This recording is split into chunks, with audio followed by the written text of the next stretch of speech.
மூலமாக அதிகாரத்தை செலுத்தக்கூடியவர்கள். அப்ப அரசின் மூலமாக அதிகாரம் செலுத்தக்கூடிய எம்எல்ஏ, எம்பி, மந்திரி, முதல்வர், பிரதமர் அப்படின்னு அந்த உச்சபட்ச அதிகாரங்களை பெற வேண்டும் என்று சொன்னால் கோடியில் ஒருவராகத்தான் இருக்க முடியும். ஒட்டுமொத்த இந்தியாவுக்கும் ஒருவர் தான் பிரதமராக இருக்கார். ஒரு மாநிலத்துக்கு ஒருவர் தான் முதலமைச்சராக இருக்கார். ஒரு மாநிலத்திலே அதிகபட்சம் ஒரு 300 பேர் வேணா அந்த அதிகார ஸ்தானங்களே எம்எல்ஏ, எம்பி அப்படின்னு இருப்பாங்க ஒரு மாநிலத்தில். இப்போ தமிழகத்திலே 5 கோடி பேர் இருக்கிறாங்க அப்படின்னா இப்போ தமிழகத்திலே கோடியில் ஒருவர் தானே முதலமைச்சராக இருக்கிறார்.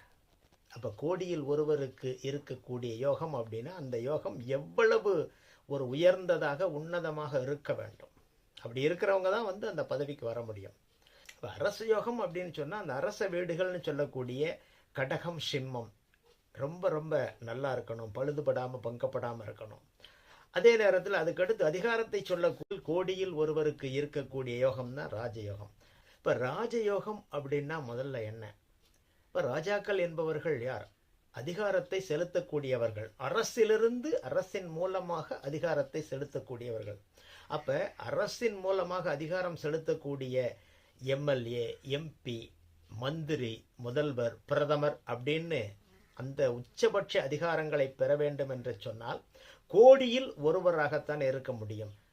ஒட்டுமொத்த இந்தியாவுக்கும் ஒருவர் தான் பிரதமராக இருக்கார்.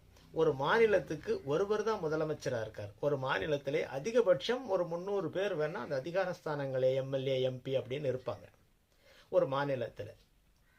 இப்போ தமிழகத்திலே 5 கோடி பேர் இருக்கிறாங்க அப்படின்னா இப்போ தமிழகத்திலே கோடியில் ஒருவர் தானே முதலமைச்சராக இருக்கிறார்.